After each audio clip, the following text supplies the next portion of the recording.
5 signes clairs que Dieu vous a choisis pour une mission spéciale. Mes chers amis, installez-vous confortablement, éloignez les distractions, mettez votre téléphone en mode silencieux et fermez les yeux un instant si vous le pouvez. Prenez une profonde inspiration. Avez-vous déjà ressenti au plus profond de votre être une vibration que vous ne pouvez pas expliquer avec des mots ? Ce n'est pas l'excitation d'une nouvelle rencontre amoureuse, ni le stress d'une échéance professionnelle qui approche. C'est quelque chose de bien plus ancien, de bien plus vaste et de bien plus sacré. C'est cette voix silencieuse qui, dans le tumulte assourdissant du monde moderne, vous murmure à l'oreille de votre âme. Ta vie n'est pas un accident biologique.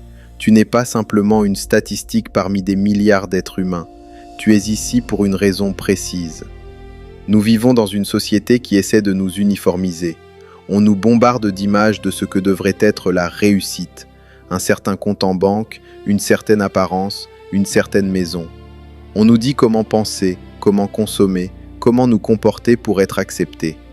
Et pourtant, pour certains d'entre vous qui écoutez ce message aujourd'hui, le moule ne convient tout simplement pas. Vous essayez de rentrer dans les cases de la société, mais vous vous sentez toujours à l'étroit.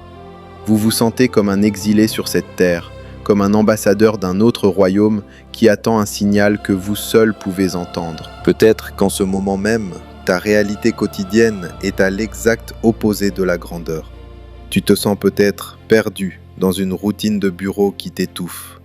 Tu traverses peut-être une vallée de larmes où chaque pas semble plus lourd que le précédent. Tu te demandes avec angoisse si je suis choisi, pourquoi ma vie est-elle si compliquée ? Pourquoi est-ce que je rencontre tant de murs de briques là où les autres trouvent des autoroutes ouvertes ? Pourquoi la solitude est-elle devenue mon pain quotidien ? Aujourd'hui, je veux t'apporter une perspective qui va changer ta façon de voir ta souffrance. Cette contradiction apparente est en réalité ta plus grande confirmation. Si tu te poses ces questions existentielles, pourquoi moi ? Pourquoi ce sentiment de différence ? Alors ce message vidéo est ton signal de réveil. Ce que tu ressens n'est pas une anomalie mentale ou un début de dépression, c'est un appel divin. Dieu a placé en toi une semence de destinée, et pour que cette semence germe, elle doit d'abord être plantée dans l'obscurité et brisée par la pression de la terre.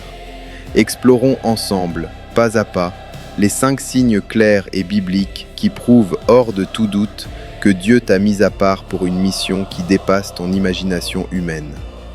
Ta vie a été marquée par des épreuves hors du commun. Le premier signe est souvent le plus difficile à accepter, car il fait mal. L'école de la souffrance et du brisement. Si Dieu t'a choisi pour une mission spéciale, pour impacter ton époque et laisser un héritage spirituel, ta vie ne sera jamais ordinaire. Et l'ordinaire commence par le confort facile. Mais le choisi, lui, connaît l'inconfort dès le plus jeune âge. Regarde ton passé sans phare. As-tu vécu des épreuves traumatisantes que tes amis d'enfance ou tes collègues de travail ne pourraient même pas imaginer supporter ? As-tu connu le rejet de tes parents, la trahison d'un conjoint, la faillite financière ou des saisons de maladies chroniques ? Pourquoi un Dieu d'amour permettrait-il cela à ses enfants choisis ? La réponse est d'une logique spirituelle implacable. On ne peut pas diriger le peuple de Dieu sans avoir soi-même souffert. On ne peut pas consoler une veuve sans avoir eu le cœur brisé. On ne peut pas relever un toxicomane sans avoir connu les chaînes de l'addiction ou du désespoir. Les épreuves ne sont pas des obstacles accidentels à ta mission, elles sont ta formation militaire spirituelle. Dieu n'utilise pas des soldats qui n'ont jamais vu le front, il utilise des vétérans qui portent des cicatrices de guerre. Plongeons dans l'Écriture pour comprendre ce mécanisme divin. Prenons l'exemple de Joseph. Imaginez la douleur psychologique de ce jeune homme de 17 ans. Il reçoit des rêves de grandeur de la part de Dieu. Il voit des étoiles se prosterner devant lui. Mais quelle est la première étape physique après le rêve ? Le rejet. Ses propres frères, sa propre chair et son propre sang le jettent dans une citerne vide et le vendent comme esclave pour quelques pièces d'argent. Le rejet familial est la blessure la plus profonde qu'un être humain puisse porter. Joseph arrive en Égypte, il travaille dur, il devient le bras droit de Potiphar. Juste au moment où sa vie s'améliore, la femme de son maître l'accuse faussement de viol. Il est jeté au cachot. Pendant 13 longues années, Joseph a respiré l'humidité des prisons égyptiennes. Il a pu légitimement penser que Dieu l'avait abandonné. Mais regardons la tapisserie divine avec du recul. Chaque étape douloureuse était un module universitaire. Dans la fosse, il a appris le pardon et l'abandon de l'orgueil familial. Dans la maison de Potiphar, il a appris la gestion économique d'un grand domaine. Dans la prison, il a appris la psychologie humaine en gérant les prisonniers et les officiers déchus de Pharaon. Sans la prison, il n'aurait jamais rencontré l'échanson de Pharaon qui allait plus tard parler de lui au roi. Sans la trahison de ses frères, il n'aurait jamais sauvé le monde antique de la famine. Regardez le grand roi David. Avant d'être couronné devant tout le peuple d'Israël, il a été littéralement oublié par son propre père, Jessé, lors de la visite du prophète Samuel. Jessé a présenté tous ses beaux-fils musclés, mais a laissé David s'occuper des moutons. Il était le rejeté de la famille. Et que faisait-il dans les collines désolées de Judée ? Il affrontait des lions et des ours à main nue pour protéger de simples brebis. Personne n'applaudissait. Il n'y avait pas de caméra de smartphone pour filmer ses exploits et les poster sur TikTok ou YouTube. C'était une victoire privée, solitaire. Plus tard, il a été pourchassé comme un criminel par le roi jaloux Saül. David a vécu dans des grottes sombres, tremblant de froid et d'incertitude. Ces épreuves ont forgé le plus grand psalmiste de l'histoire et un guerrier invincible. Et que dire de Moïse ? 40 ans de solitude dans le désert de Madian, après avoir été un prince d'Égypte éduqué dans la plus haute sagesse humaine. Dieu a dû vider Moïse de sa confiance charnelle en lui-même pour qu'il devienne l'homme le plus doux de la terre, un canal pur pour la puissance divine. La Bible nous dit avec force dans l'épître de Jacques 1, 12 « Heureux l'homme qui supporte patiemment la tentation, car, après avoir été éprouvé, il recevra la couronne de vie que le Seigneur a promise à ceux qui l'aiment. » Si tu es dans le feu de l'épreuve en ce moment, mon ami, cesse de te lamenter et de demander au ciel « Pourquoi le feu ?» Change ta prière et demande au Saint-Esprit « Que veux-tu brûler en moi aujourd'hui ? Quel orgueil, quelle jalousie, quelle peur veux-tu consumer pour que je brille de l'or pur de Christ ?» Ton épreuve actuelle est le certificat de ta future autorité spirituelle, ce sentiment persistant d'être hors système. Le deuxième signe touche à ta psychologie et à tes relations sociales. L'altérité radicale et sainte. Depuis que tu es un petit enfant dans la cour de récréation, tu te sens différent. Tu n'as jamais vraiment réussi à te fondre dans la masse des autres enfants, puis des adolescents, puis des adultes. Même quand tu es physiquement présent dans une fête d'anniversaire ou un dîner d'entreprise bondé de monde, il y a une part de toi qui reste en retrait. Tu observes les comportements humains, tu analyses les masques sociaux. Tu ressens les injustices du monde avec une intensité qui effraie parfois tes proches.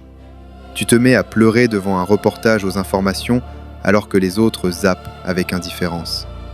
Tu penses à des concepts existentiels profonds quand les autres se contentent de futilités matérielles. Parfois, cette différence a été ta croix la plus lourde à porter. Tu as été étiqueté par tes enseignants comme bizarre, par tes amis comme trop sensible, ou par tes collègues comme marginal ou asocial. Mais écoute-moi bien avec attention. On ne peut pas transformer un monde auquel on ressemble parfaitement. Pour changer le cours violent d'un fleuve, il faut être un rocher inébranlable qui se tient courageusement à contre-courant. Si tu étais exactement comme tout le monde, comment pourrais-tu apporter une solution fraîche et divine à ta génération ? Dieu ne choisit pas ceux qui rentrent sagement dans le rang humain. Il choisit les non-conformistes, ceux qui osent poser les questions qui dérangent, ceux qui voient au-delà du voile du matérialisme. Ton isolation passée n'était pas une punition divine pour tes péchés passés, c'était une mesure de préservation céleste. Dieu t'a tenu à l'écart des cercles d'influence mondains qui auraient pu corrompre ton innocence et polluer ta vision spirituelle. Il t'a gardé dans une certaine solitude pour que sa voix devienne ta fréquence radio principale. Dans le silence de ta chambre, loin du bruit des boîtes de nuit et des bavardages inutiles, Dieu a commencé à parler à ton cœur. La Bible déclare solennellement dans 1 Pierre 2, 9. Vous, au contraire, vous êtes une race élue, un sacerdoce royal, une nation sainte, un peuple acquis, afin que vous annonciez les vertus de celui qui vous a appelé des ténèbres à son admirable lumière. Être mis à part signifie littéralement être saint. En hébreu, le mot kadosh signifie couper, séparer. Tu es mis à part pour un usage spécifique et sacré. Un chirurgien ne mélange pas ses scalpels stérilisés de haute précision avec les fourchettes et les couteaux graisseux de la cuisine familiale. De la même manière, tu es un instrument de précision chirurgicale entre les mains du grand médecin, le Créateur. Cesse de t'excuser d'être différent. Cesse de vouloir à tout prix plaire à des gens qui ne comprennent pas ton âme. Ta différence n'est pas ton handicap, c'est ta plus grande force de frappe spirituelle. Embrasse ta singularité. Le poids de l'appel intérieur constant. Le troisième signe est une agitation intérieure et une insatisfaction sainte. C'est ce que les théologiens et les prophètes appellent le fardeau du Seigneur. Tu peux avoir une vie apparemment parfaite aux yeux du monde, un bon travail stable, un salaire décent, une famille aimante, une belle maison en banlieue. Et pourtant, malgré tout ce confort matériel qui devrait te rendre heureux, il y a ce quelque chose au fond de ton ventre qui ne te laisse pas dormir en paix. Une insatisfaction sainte. Tu sais pertinemment qu'il y a une autre étape à franchir, un autre niveau d'impact à atteindre, une mission de vie que tu n'as pas encore osé commencer par peur du qu'en dira-t-on. C'est exactement comme l'expérience du prophète Jérémie. Il a été persécuté pour avoir partagé la vérité. À un moment donné, fatigué de la moquerie des hommes, il a pris la décision logique de se taire. Il a dit « J'arrête de parler au nom de Dieu, je vais vivre ma petite vie tranquille. » Mais écoutez ce qu'il écrit dans Jérémie 29. « Si je dis « Je ne ferai plus mention de lui, je ne parlerai plus en son nom. Il y a dans mon cœur comme un feu dévorant qui est renfermé dans mes os.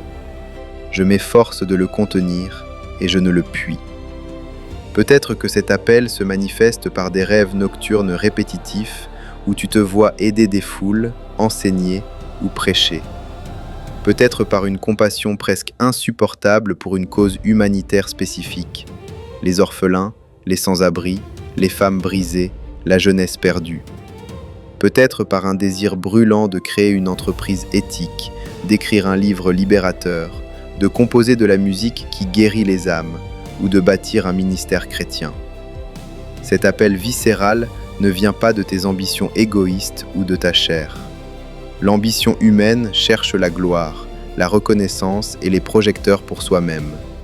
L'appel divin, lui, cherche l'obéissance radicale, l'humilité et le sacrifice pour la gloire de Dieu.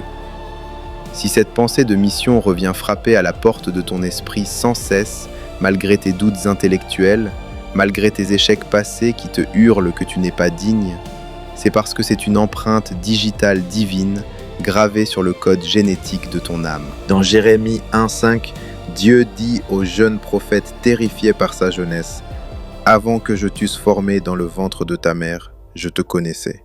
Et avant que tu fusses sorti de son sein, je t'avais consacré, je t'avais établi prophète des nations. » Comprends bien ceci.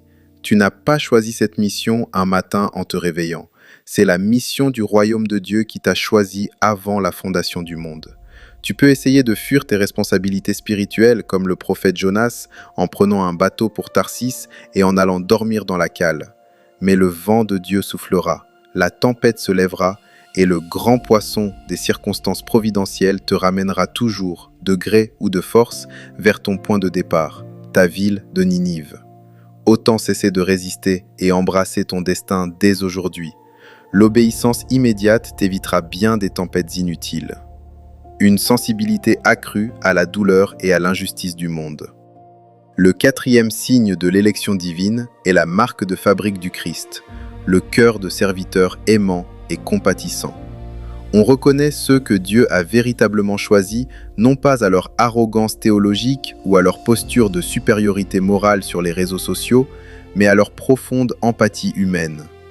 Est-ce que ton cœur saigne littéralement pour des gens que tu ne connais même pas? Est-ce que l'injustice systémique te plonge dans une sainte colère qui te pousse à l'action plutôt qu'au cynisme? Est-ce que tu as cette tendance naturelle, presque compulsive, à aider les opprimés, les oubliés du système, les marginaux, même quand tu es toi-même fatigué et à bout de ressources? Dieu ne confie jamais de grandes missions de restauration à des cœurs de pierre secs et hautains. Il cherche des cœurs de chair malléables, capables de ressentir ce que lui-même ressent pour l'humanité déchue. Ta mission spéciale sur cette terre consistera très probablement à apporter une solution concrète et divine à une souffrance humaine spécifique. Tu es peut-être appelé à être un avocat pour les veuves et les orphelins, un père spirituel pour la jeunesse déboussolée par les réseaux sociaux, ou un esprit d'entreprise brillant capable de générer de la richesse pour financer des hôpitaux et des églises locales. Jésus-Christ lui-même a renversé la pyramide du pouvoir mondain en disant à ses disciples « Le plus grand parmi vous sera votre serviteur ». Dans l'économie du royaume de Dieu, la grandeur spirituelle n'est pas mesurée par le nombre de personnes qui vous servent, mais par le nombre de personnes que vous êtes capable de servir avec amour et désintérêt. Si tu possèdes ce cœur qui tremble devant la misère humaine, c'est parce que le Père Céleste a déposé en toi une portion concentrée de sa propre compassion paternelle. Il te prépare méticuleusement à être ses mains tendues pour panser les plaies de ce monde agonisant. N'endurcis pas ton cœur par peur de souffrir. C'est à travers ta vulnérabilité que sa puissance de guérison va couler. La confusion chaotique juste avant la clarté divine. Le 5e signe est sans doute le plus déroutant pour notre esprit cartésien. Le chaos qui précède la grande manifestation de Dieu. En ce moment précis de ta vie, tes journées ressemblent peut-être à un puzzle géant de 10 000 pièces dont les bords ont été arrachés et dont l'image sur la boîte a été perdue. Rien ne semble s'aligner logiquement dans ta carrière, tes finances ou tes relations. Tu as l'impression frustrante de faire un pas en avant avec effort pour ensuite glisser de 2 pas en arrière. Tu te demandes si tu as péché, si Dieu te punit, ou si tu as simplement raté le train de ta destinée. C'est ce que les saints du passé ont appelé la nuit obscure de l'âme. Mais écoute bien cette vérité théologique fondamentale. Le Dieu de la Bible est un Dieu d'ordre et de paix, mais il choisit de travailler de manière spectaculaire au beau milieu du chaos apparent de l'humanité. Revenons à la toute première page de la Genèse. Avant que le monde physique magnifique et harmonieux soit créé, la Bible nous dit que la terre était tohu-bohu, informe et vide, et il y avait des ténèbres à la surface de l'abîme. C'est à ce moment précis de noirceur totale et de vide chaotique que l'Esprit de Dieu s'est mis à se mouvoir au-dessus des eaux et que la voix du Père a retenti. Que la lumière soit, et la lumière fut. Si ta vie actuelle te semble confuse et désordonnée, ce n'est pas parce que Dieu t'a abandonné sur le bord de la route. C'est parce que le grand architecte céleste est en train de démanteler activement tes anciennes structures de pensée dysfonctionnelles pour pouvoir couler les fondations en béton armé de quelque chose de radicalement neuf et de beaucoup plus grand. Dieu sabote parfois tes plans de secours B pour t'obliger à vivre par la foi pure son plan A. Cette confusion passagère est le signe infaillible que le système de vie humain et limité dans lequel tu essayais de fonctionner hier ne peut tout simplement plus contenir l'expansion de l'esprit que Dieu est en train de faire en toi aujourd'hui. Dieu travaille dans le silence des profondeurs. Le cultivateur sème une graine de blé dans le champ. Pendant des semaines de pluie et de froid, il ne voit absolument rien se passer à la surface de la terre. S'il écoutait son anxiété, il irait gratter la terre pour voir si la graine pousse. Mais sous la surface invisible à l'œil humain, une activité biologique frénétique a lieu. La coque rigide du grain se brise, les racines s'enfoncent profondément pour chercher l'eau des nappes phréatiques avant même que la première tige verte ne pointe le bout de son nez vers le soleil. Le célèbre passage de Romains 8, 28 nous donne cette assurance inébranlable pour traverser la confusion. Nous savons, du reste, que toute chose concourt au bien de ceux qui aiment Dieu, de ceux qui sont appelés selon son dessein. Médite sur ces deux mots, toutes choses. Pas seulement les bonnes journées ensoleillées où tu reçois une promotion au travail ou une bonne nouvelle médicale. Non, toutes choses. Tes erreurs stupides de jeunesse dont tu as honte, Dieu est capable de les utiliser pour ton futur témoignage de rédemption qui sauvera des jeunes égarés. Tes faillites financières ou amoureuses, elles seront ton école de sagesse et de discernement pour ne plus jamais reproduire les mêmes erreurs. Tes larmes nocturnes versées sur ton oreiller dans le secret de ta chambre, elles sont la rosée céleste qui arrose secrètement le sol de ta future récolte de bénédictions. Ne méprise pas le chaos actuel. Il annonce la création d'un monde nouveau dans ta vie. L'heure de ton réveil a sonné, mon ami, ma sœur, mon frère. Si tu t'es reconnu avec émotion dans ces 5 signes au fur et à mesure de notre lecture, alors sèche tes larmes de doute. Le temps de la lamentation, de l'apitoiement sur soi et de la victimisation est officiellement terminé aujourd'hui. Il est temps de te tenir debout sur le rocher de ta foi. Tu n'es pas une erreur de la nature, rejetée par la société. Tu n'es pas le jouet passif du hasard ou d'un mauvais karma. Tu es un projet de haute technologie divinement conçu dans les ateliers du ciel. Le Créateur de l'univers, qui a compté les cheveux de ta tête et qui a donné un nom à chaque étoile de la galaxie, a pris son temps pour tisser tes talents génétiques uniques, ta personnalité singulière et même tes cicatrices de guerre pour créer un outil sur mesure. Cet outil est capable d'accomplir une tâche précise dans le royaume de Dieu que personne d'autre sur cette terre ne peut faire à ta place. Si tu abandonnes, il y aura un vide dans le plan de Dieu pour ta génération. Le monde qui t'entoure gémit de douleur et attend avec impatience que tu acceptes enfin ta véritable identité d'enfant de Dieu choisi. Ta propre famille attend, sans le savoir, que tu te lèves pour briser les cycles transgénérationnels de pauvreté, d'alcoolisme ou de divorce. Ta génération, perdue dans le vide existentiel et la vanité des réseaux sociaux, attend désespérément la lumière d'espoir que tu portes dans ton cœur. N'oublie jamais que le timing du Dieu de l'éternité est parfait. Il n'est jamais en avance pour flatter notre impatience humaine, mais il n'est jamais, au grand jamais, en retard. Le prophète Ésaïe 60:22 déclare cette promesse de multiplication. Le plus petit deviendra un millier, et le moindre une nation puissante. Moi, l'Éternel, je hâterai ces choses en leur temps. Ton temps convenable approche à grands pas. Le vent de l'esprit est en train de tourner en ta faveur. Les pièces éparpillées de ton puzzle commencent enfin à s'assembler sous la main invisible du Maître. Ne lâche pas prise maintenant que tu es si près du but. Rappelle-toi toujours que la nuit est la plus sombre et la plus froide, juste avant les premières lueurs de l'aurore. Si ce message a fait vibrer une corde sensible dans ton cœur, si tu as senti la présence de Dieu te rassurer pendant que je parlais, alors ne laisse pas le voleur de semences, le diable, venir voler cette parole dès que tu fermeras cette vidéo. Le premier pas concret vers ta mission divine est l'affirmation publique de ta foi et de ta décision.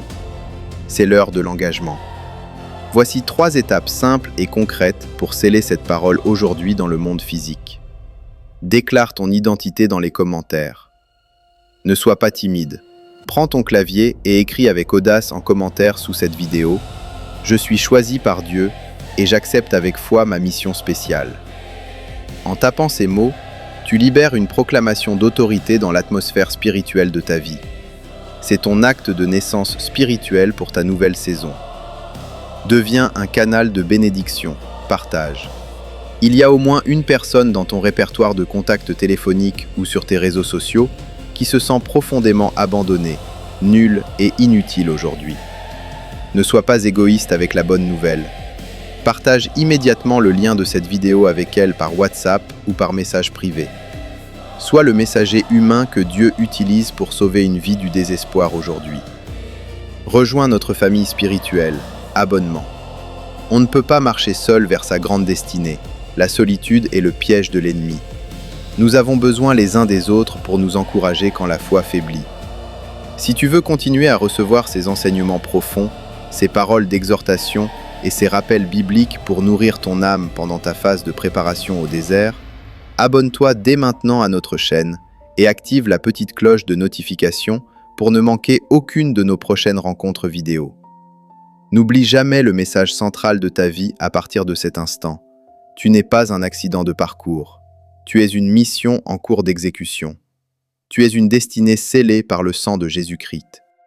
Que le Dieu de paix te bénisse abondamment, qu'il illumine ton sentier de sa sagesse infinie et qu'il te donne le courage de lion d'accomplir tout ce qu'il a prévu d'écrire à travers les chapitres de ta vie. On se retrouve très bientôt pour la prochaine étape de notre marche de foi. Que la grâce du Seigneur Jésus soit avec vous. Amen.